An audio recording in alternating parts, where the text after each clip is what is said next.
मंदिर मस्जिद जहाँ भी गलिया सबसे तोरा मांगलियोगे, तोरा हम हंसलियो हरदम अपने भले कानलियोगे।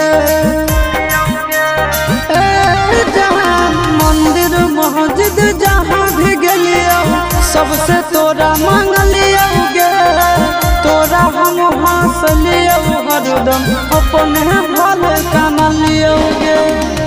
तोर किस्मत खुलता, तोर किस्मत खुलता, जरता हमर भगिया गे। बसवे के डोलिया जानू बांस के रथिया गे, बसवे के डोलिया जानू